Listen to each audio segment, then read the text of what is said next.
Hi friend, welcome to our channel. दोस्तों, आज के लेक्चर में हम हमारा ये जो टॉपिक है ऑर्गेनिजम्स एंड पॉपुलेशन, इसके बारे में हम यहाँ पे डिस्कस करेंगे।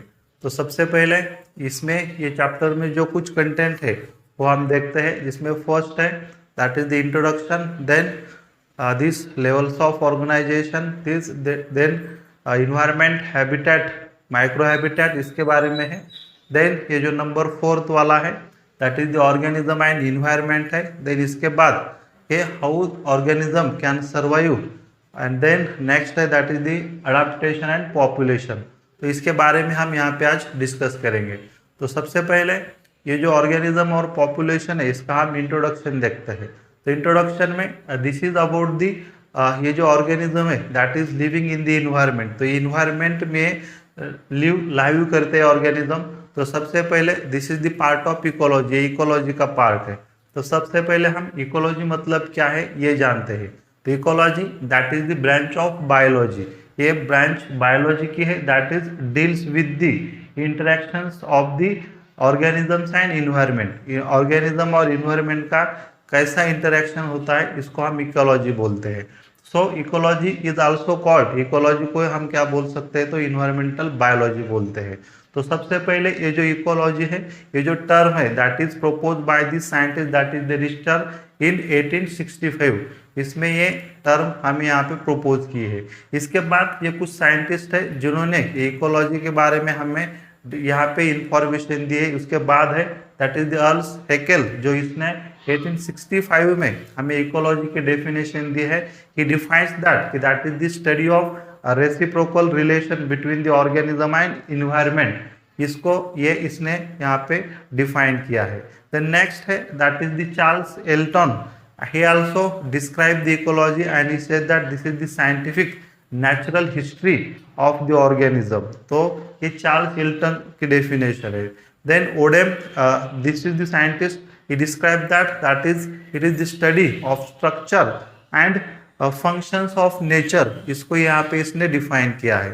Then Smith, this is the modern ecologist and he described that, defined by ecology that this is the multidisciplinary science which deals with the organism and its place where organism can focuses, here he focuses on the ecosystem।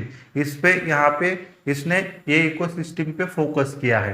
तो ये सब कुछ scientist है जो हमें याद रखना है, जो इन्होंने इकोलॉजी के बारे में हमें कुछ डेफिनेशन हमें यहाँ पे बताई है। ओके, तो then next point is of this chapter is that is the levels of organisation.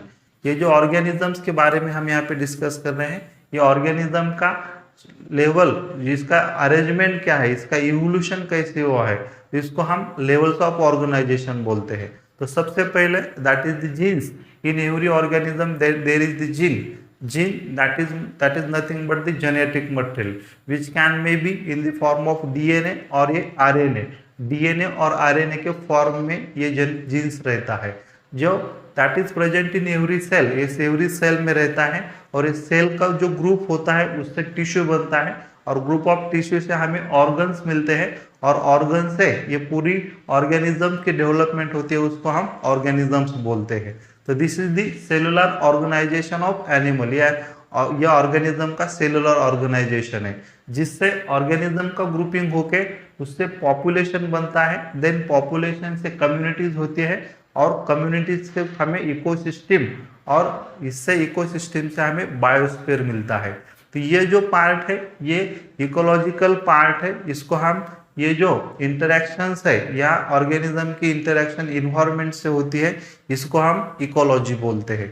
तो हम वन बाय वन ये जो पॉइंट है यहाँ पे हम डिस्कस करेंगे।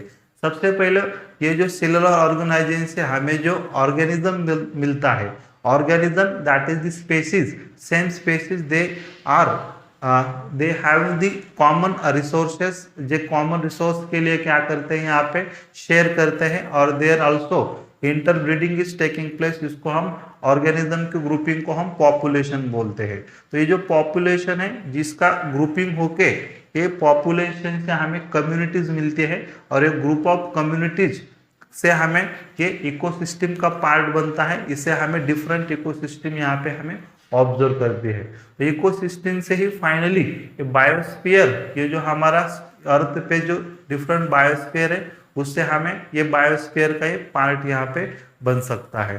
तो ये this is the actual interactions of environment, ये ऑर्गेनिज्म का इन्वायरमेंट से इंटरेक्शंस होता है, इसलिए हम इसको इकोलॉजिकल स्टडी या इसको हम इकोलॉजी बोलते हैं। तो ये हमारा लेवल्स ऑफ ऑर्गेनाइजेशन, इसका ये पार्ट था जिसको हमें यहाँ पे याद रखना है। देन इसके बाद जो इसका पॉइंट है that is about the micro habitat के बारे में है, जो हमें यहाँ पे डिटेल में वन बाय वन यहाँ पे डिस्कस करना है। तो आई होप ये सब इंफॉर्मेशन आप समझ में आ रहे होंगे। तो अगर आप चैनल पे नए हैं तो हमारे चैनल को सब्सक्राइब किए और अपने दोस्तों के साथ भी शेयर करें। तो चलते हैं हमारे नेक्स्ट, मिलते हैं हमारे नेक्स्ट लेक्चर में। Thanks for watching and next part will be come soon. Subscribe channel. Thanks for watching.